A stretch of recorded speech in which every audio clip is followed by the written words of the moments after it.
বিজ্ঞান ছিল যাদের কাছে ভীষণ কঠিন, বিজ্ঞান ছিল যাদের কাছে ভীষণ কঠিন, আর ভয় নয়, তোমার স্বপ্নগুলো হবে রংধনুর মতো রঙিন। কনসেপ্টগুলো যাদের কাছে ছিল ধোঁয়ার মতো কালো কিংবা সাদা, তাদেরকে বলছি ওয়েলকাম টু ফিজিক্স দাদা। ভাই, তোমার স্বপ্ন পূরণ হবে, তুমিও স্বপ্ন দেখতে শুরু করবে, তোমার স্বপ্নও ধীরে ধীরে বাস্তবে পরিণত হবে।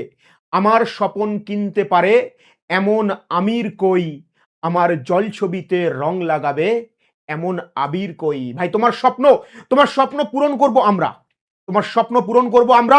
তোমাকে স্বপ্ন দেখতে হবে ক্লাস 11 থেকে। তুমি স্বপ্ন দেখা শুরু করবে ক্লাস 11 থেকে, ডাক্তার হওয়ার স্বপ্ন। এই স্বপ্ন তোমাকে, এই ডাক্তার হতে গেলে, বাস্তবে ডাক্তার হতে গেলে তোমার ডাক্তার হওয়ার স্বপ্নটা জেগে জেগে দেখতে হবে, এবং ক্লাস 11 থেকেই তোমাকে দেখতে হবে। এটাই তো স্বপ্ন দেখার বয়স। 17 বছর বয়স এবং 18 বছর বয়স, এই বয়স তো স্বপ্ন দেখার বয়স। এই বয়সেই স্বপ্ন দেখতে হবে, এবং স্বপ্নকে সত্যি করতে গেলে লড়াইটা এই বয়স থেকেই করতে হবে। তাই তোমাদের জন্য আমরা নিয়ে এসেছি ডাক্তার হওয়ার স্বপ্ন। এখন ক্লাস 11 থেকে নিটের প্রস্তুতি। আজকের ক্লাসে থাকছে সম্পূর্ণ রোড ম্যাপ। তুমি কিভাবে তোমার স্বপ্নের সিঁড়ি বেয়ে বাস্তবের সেই রাজমহল, বাস্তবের সেই সাম্রাজ্যে তুমি পৌঁছাবে, তোমার সেই স্বপ্ন সত্য করার ফুল রোড ম্যাপ। কিভাবে তুমি ক্লাস 11 থেকে শুরু করবে তোমার ডাক্তার হওয়ার স্বপ্ন বাস্তবে পরিণত করবে কিভাবে, সেই নিয়েই থাকছে আজকের কথা। তো চলো আজ আমরা শুরু করছি কিভাবে তুমি ক্লাস 11 থেকে ডাক্তার হওয়ার স্বপ্ন দেখবে, কিভাবে প্রস্তুতি তুমি নেবে। চলো দেখো, এই প্রস্তুতি নেওয়ার আগে তোমাকে কি করতে হবে, মাইন্ডসেট করতে হবে। তোমার ডাক্তার হওয়ার স্বপ্ন দেখার আগে তোমাকে এই স্বপ্নটা দেখতে হবে, তোমার এই সিদ্ধান্তটা নিতে হবে যে আমার প্রত্যেক দিনের ক্লাস, স্যার যেটা ক্লাসে পড়াচ্ছেন, স্যার যেটা ক্লাসে করাচ্ছেন, আমি প্রত্যেক দিনের ক্লাস প্রত্যেক দিন পড়ে নেব, প্রত্যেক দিনের ক্লাস প্রত্যেক দিন করব, এবং সেই ক্লাসের যা যা প্রশ্ন উত্তর স্যার দেবেন সেগুলোকে আমি সলভ করব। এটাই তোমার টার্গেট থাকবে ভাই, এটাই তোমার টার্গেট থাকবে। এই টার্গেট যদি তুমি ফুলফিল করতে পারো, তাহলে তোমার কিন্তু আসল টার্গেট মানে ফুলফিল হবে। তোমার সেই ডাক্তার হওয়ার স্বপ্ন তুমি পূরণ করতে পারবে যদি তুমি প্রত্যেক দিনের পড়াটা করে নাও, এবং স্যার যেমন ভাবে পড়াচ্ছেন সেটা ঠিক আছে, তারপরেও তুমি তোমার নিজের একটা জগৎ তৈরি করো। তুমি যেটা পড়ছো নিজের মতো করে, স্যার তো নোটস একটা দেবেন, সেই নোটসের মধ্য থেকে তুমিই তোমার মতো করে ছোট ছোট ট্রিক্স, ছোট ছোট নোটস বানাও, নিজের শর্ট নোটস বানাও, যেগুলো দিয়ে তোমার পরবর্তী সময়ে অনেক কাজে লাগবে, পড়াটাকে রেডি করতে অনেক কাজে লাগবে। তাই তোমার প্রথম কাজ হবে ক্লাস নোটস বানানো। প্রথম তোমার কাজ হবে ক্লাস নোটস বানানো। প্রথম তোমার কাজ কি হবে? ক্লাস নোটস বানানো ভাই, এবং সেই ক্লাস নোটসের সাথে শর্ট নোটস বানানো। এবার দেখো, তুমি যেখানেই পড়ো না কেন, স্যার তো একটা নোটস দিচ্ছে, তারপরেও তোমার একটা মডিফাই নোট থাকবে, যাতে করে আরো সহজে এমন একটা প্যাটার্নে তুমি নোটস বানাবে যে যেটা দেখলে তোমার সম্পূর্ণ বিষয়টা মনে পড়বে, সম্পূর্ণ ক্লাসের একটা মাইন্ড ম্যাপ যেটাকে আমরা বলি। তাহলে তোমাকে ক্লাস নোটসের সাথে তোমাকে কিন্তু শর্ট নোটস বানাতে হবে। এটা এটা নিজেকে বানাতে হবে, ক্লাস নোটস তো স্যার দিয়েই দেবেন। প্রত্যেক দিন যেটা পড়ছো, তুমি যেখানেই পড়ো না কেন, সেইখান থেকে যেটাকে তোমরা ডিপিপি বলে জানো, যেটাকে আমাদের এখন বাচ্চারা ডিপিপি বলে, ডেলি প্র্যাকটিস সেট। অর্থাৎ যদি স্যার যে টপিক স্যার পড়াচ্ছেন প্রশ্ন করালে ভালো, না করালে তুমি সেই টপিক থেকে প্রত্যেক দিন 10টা এমসিকিউ বের করার চেষ্টা করো, 10টা এমসিকিউ বের করার চেষ্টা করো। যদি তুমি মনে করো ক্লাস 11 থেকে তুমি নিটের জন্য পড়বে, তাহলে তোমার NCERT must. NCERT is very very important. NCERT তোমার লাগবেই ভাই, এনসিইআরটি তোমার লাগবেই, তোমাকে এনসিইআরটি লাগবেই। তাহলে তুমি কি করবে? এনসিইআরটি তোমার লাগবেই। তাহলে এনসিইআরটি রিডিং পড়তে হবে ভাই। এনসিইআরটি ছোট্ট একটা বই, তোমরা সবাই জানো এনসিইআরটি সম্পর্কে অবগত আছো। এনসিইআরটি আমরা যা ক্লাসে পড়াচ্ছি, আমাদের কাছে সব বাচ্চারা পড়ছে, তারা আমাদের ক্লাস নোট দেখার পর এনসিইআরটি তাদের কিছুই নয়, ভেরি ইজি। ঠিক আছে, আমরা এনসিইআরটির থেকে অনেক বেশি পড়াচ্ছি। তাহলে এনসিইআরটি রিডিং দিতে হবে, এবং PYQ প্রিভিয়াস ইয়ার কোশ্চেন তোমাকে প্র্যাকটিস করতে হবে। এবার তুমি বলবে স্যার কি কি বই লাগবে, সব বলবো বইয়ের ব্যাপারে বলবো, কথা বলবো। বইয়ের আগে স্যার নিশ্চয়ই তুমি যে সমস্ত স্যার তোমাদেরকে পড়াচ্ছেন সেই স্যারেরা একাধিক বই পড়ে তারপরে পড়াতে আসছেন। তো বই অপেক্ষা স্যারের ক্লাস নোটস আমার কাছে মনে হয় বেশি ইম্পর্টেন্ট। এবং তারপরে সেখান থেকে তুমি শর্টস নোট বানালে, তারপরে সেই ক্লাস থেকে যে ক্লাসটা তুমি করলে সেই ক্লাস থেকে কিছু 10টা প্রশ্ন স্যার তো দেবেনই ডেলি প্র্যাকটিস সেট। তারপরেও তোমার যদি মনে হয় এখান থেকে আমি 10টা কোশ্চেন আরো নিজে থেকে রেডি করতে পারি, তাহলে তো আরো বেটার। এনসিইআরটি তোমাকে রিডিং পড়তে হবে, এনসিইআরটি একদম থরলি রিডিং পড়তে হবে, line by line, line to line পড়তে হবে। তারপরে তোমাকে সবশেষে পিওয়াই কিন্তু করা লাগবেই, যাতে তোমাকে প্রিভিয়াস ইয়ার কোশ্চেন সম্পর্কে তোমার একটা আইডিয়া তৈরি হয়, রাইট? তাহলে এ গেল একটা বেসিক কথাবার্তা। চলো নেক্সট তুমি কি কি বই পড়লে তোমার ভালো হয়? দেখো আমরা বাঙালি, বাংলা ভার্সনের ছেলে, আমরাও যখন ছোট ছিলাম, আমিও যখন ক্লাস 11-12 পড়তাম, আমার কাছে ফার্স্ট প্রায়োরিটি ছিল বাংলা ভাষার ছায়া বই। কারণ আমরা বাঙালি, মাতৃভাষায় বিজ্ঞান চর্চাটা প্রথমে করতে হবে ভাই। প্রথমে যারা ইংলিশ মিডিয়াম থেকে আসছে তাদের কথা ছাড়ো, যারা বাঙালি, যারা মাতৃভাষায় বিজ্ঞান চর্চা আমার করতে হবে বাংলায়, তাহলে প্রথমে তুমি ছায়া প্রকাশনীর বইটাকে ফার্স্ট প্রায়োরিটি দাও। এবং এই যে কোনো বাংলা ভার্সনের একাধিক বই নয়, যে কোনো একটি বইকে তুমি ফলো করো। একাধিক বই যখন তুমি ফলো করবে তোমার মাথাটা বেশি ঘেটে যাবে। তাই সবচেয়ে বেস্ট স্যারের ক্লাস নোট ফলো করা। তারপরেও তোমাকে যদি মনে হয় যে আমি বই পড়বো, তাহলে তুমি চলে যাও ফার্স্ট প্রায়োরিটি ছায়া প্রকাশনীর বই, এটা তুমি পড়ে ফেলো। নেক্সট এনসিইআরটি, তারপরে ছায়া প্রকাশনী ভালোভাবে হয়ে গেল, এনসিইআরটি পড়ো। এইবার বেশি বই পড়ার দরকার নেই, আমি বললাম তো বেশি বই পড়ার দরকার নেই, আমি কেমিস্ট্রির ক্ষেত্রে বলছি। স্যারের ক্লাস নোট, ছায়া প্রকাশনীর বই, এনসিইআরটি এনাফ। এরপরে এনসিইআরটি এক্সাম প্লেয়ার বলে একটা বই হয়, এখানে এনসিইআরটি বেস এমসিকিউ, একদম এনসিইআরটি বের করে এনসিইআরটি বেস এমসিকিউ। এই বইটা যদি করতে পারো একেবারে খুবই ভালো, একদম এনসিইআরটির উপরে বেস করে এমসিকিউ রয়েছে, এই বইটা করলে খুবই ভালো। ওকে, ফার্স্ট প্রায়োরিটি ছায়া, তারপরে এনসিইআরটি, 3 নম্বরে এনসিইআরটি এক্সাম। এরপরেও যদি তুমি মনে করো ফিঙ্গার টিপস বলে একটা মার্কেটে বই পাওয়া যায়, এটাও এমসিকিউ এর বই, একেবারে এনসিইআরটি রিলেটেড, তুমি ফিঙ্গার টিপস করতে পারো মানে করলে খুবই ভালো। এইবার অবজেক্টিভ কেমিস্ট্রি বলে একটা বই হয়, আর K Gupta, objective chemistry R K Gupta, মার্কেটে খুবই পরিচিত একটি বই। এই বইটাতে তুমি ফিজিক্যাল, অর্গানিক, ইনঅর্গানিক সবই পাবে, এটা করো এখান থেকে, অবজেক্টিভ কেমিস্ট্রি। এবার যদি তুমি মনে করো যে আমি এমসে যেতে চাই, আমার এমস টার্গেট, তাহলে তোমাকে অর্গানিক কেমিস্ট্রির জন্য একটি স্পেশাল বই আমি তোমাকে বলছি। তোমরা সবাই হয়তো স্যারের নাম শুনেছ, এমএস চৌহান। এই এমএস চৌহানের অর্গানিক কেমিস্ট্রির উপরে এটা হচ্ছে অল ইন্ডিয়া সেরা বই এমএস চৌহান অর্গানিক কেমিস্ট্রি। এটা প্র্যাকটিস করতে পারো, তবে এটা খুবই হাই লেভেলের বই, খুবই অ্যাডভান্স লেভেলের বই। যদি এটা লাস্ট প্রায়োরিটি দিচ্ছি, যদি তুমি এমস যেতে চাও তাহলে এই বইটাকে তুমি প্রেফার করো। বাকি এই যে finger tips, NCERT exemplar, objective chemistry R K Gupta করো, এনসিইআরটি করো, ছায়া প্রকাশনীটা প্রথমে পড়ে নাও বাংলাতে, ব্যাস এইভাবে চলো, ক্লাস 11টা এইভাবে কাটাও।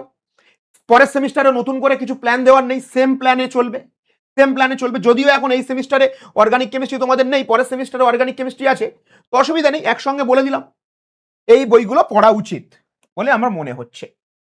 এইবার দেখো, শুধু তো পড়লে হবে না ভাই, শুধু কি পড়লেই হবে? তোমার পড়াটাকে কি করতে হবে? বুদ্ধিমত্তার সাথে পড়তে হবে, এক্সট্রা অর্ডিনারি সেখানে ভাবে পড়তে হবে। অনেকেই পড়ছে, সারাদিন পড়ে যাচ্ছে, 24 ঘন্টার মধ্যে দেখা যাচ্ছে কেউ 15 ঘন্টা পড়ে যাচ্ছে, বাট পড়াটা কতটা কার্যকারী, পড়াটা কতটা এফেক্টিভ, এটা তোমাকে ভাবতে হবে। তাহলে কার্যকারী পড়াটাকে পড়তে হবে। বই নিয়ে বসে থাকলাম সারাদিন, না, এমনটা নয়। বুদ্ধিমত্তার সাথে পড়তে হবে, খুব বিচক্ষণতার সাথে পড়তে হবে, এক্সট্রা অর্ডিনারি ভাবে পড়তে হবে। ঠিক আছে, চলো, খুব মানে কি মন দিয়ে পড়তে হবে। যতক্ষণ তুমি পড়বে তোমার ধ্যানটা পড়ার মধ্যেই থাকে, পড়তে পড়তে অন্য কোথাও যেন না যায়। তাহলে what change are needed in daily life, তোমার দৈনন্দিন জীবনে কি কি চেঞ্জেসের দরকার আছে? প্রথমত মেন্টাল প্রিপারেশন, মানসিকভাবে ভেঙে পড়লে হবে না, অন্যের কথা শুনে ভেঙে পড়লে হবে না, বারবার ডাইরেকশন চেঞ্জ করলে হবে না, কখনো নিট, কখনো জেই, কখনো এমস, কখনো ডব্লিউবিজেই, কখনো জেই মেন, কখনো জেনারেল লাইনে পড়বে বলে ভাবছো। মাইন্ডকে সেট করো, মন আর হৃদয়ের মধ্যে কানেকশন তৈরি করো। নিজের ইচ্ছে শক্তিটাকে জাগাতে হবে এবং সেটাকে ধরে রাখতে হবে। বোঝা গেল কি বললাম? তো মেন্টাল প্রিপারেশন, মানসিকভাবে তুমি প্রস্তুত থাকবে যে যাই হয়ে যাক না কেন, যতই ঝড় আসুক না কেন জীবনে, আমাকে আমার লক্ষ্যে পৌঁছাতে হবে, আমাকে সাকসেসফুল হতে হবে। নম্বর 1 মেন্টাল প্রিপারেশন, ঠিক আছে?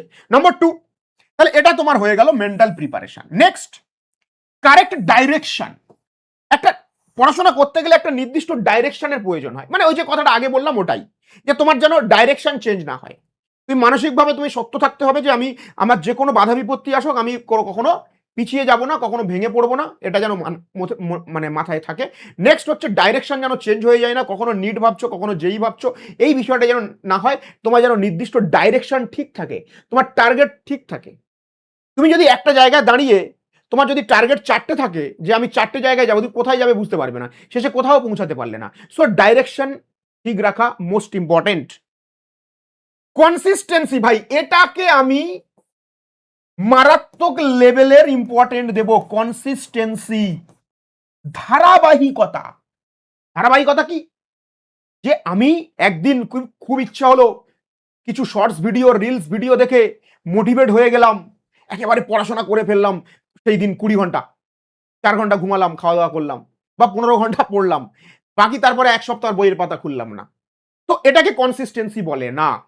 প্রত্যেক দিন নিয়ম করে দীর্ঘ 1 বছর, দীর্ঘ 2 বছর, যতদিন না নিট এক্সাম হচ্ছে, তোমাকে প্রত্যেক দিন নিয়ম করে, তুমি যদি মনে করো আমি 8 ঘন্টা পড়বো, তাও হবে। তুমি যদি মনে করো আমি 6 ঘন্টাও পড়বো, প্রথমের দিক থেকে ধীরে ধীরে টাইমিংটাকে বাড়াও, 8 ঘন্টা 10 ঘন্টা পড়বো, পড়ো, 12 ঘন্টা পড়ো। অর্থাৎ তোমার যেন কনসিস্টেন্সি থাকে, ধারাবাহিকতা থাকে, প্রত্যেক দিন পড়াশোনা করার অভ্যাসটা থাকে। একদিন করলাম, দুদিন করলাম না, দুদিন করলাম, 3 দিন করলাম না, ঘুরে বেড়ালাম না ভাই। প্রথম থেকে তোমার যেন এই পড়ার ধারাবাহিকতা থাকে, এটা ইম্পর্টেন্ট। পড়ার ধারাবাহিকতা, কনসিস্টেন্সি হারিয়ে গেলেই হয়ে গেল। ডিসিপ্লিন ভাই, লাইফে ডিসিপ্লিন ইম্পর্টেন্ট। ডিসিপ্লিন ইম্পর্টেন্ট, নিয়ম শৃঙ্খলা মেনে চলা ইম্পর্টেন্ট। বুঝতেই পারছো? সঠিক সময়ে পড়াশোনা করা, সঠিক সময়কে সঠিকভাবে কাজে লাগানো, হ্যাঁ। এবং বিশেষ করে এই ডিসিপ্লিন হতে গেলে নিজের বন্ধু বান্ধব, নিজের পরিসরটাকে ইম্পর্টেন্ট, যে তুমি কাদের সাথে ঘুরছো। যেমন বন্ধু বান্ধবের সঙ্গে ঘুরবে, লাইফ তেমন হবে। বোঝা গেল কি বললাম? সেই জন্য ফ্রেন্ড সার্কেল ভীষণ ইম্পর্টেন্ট।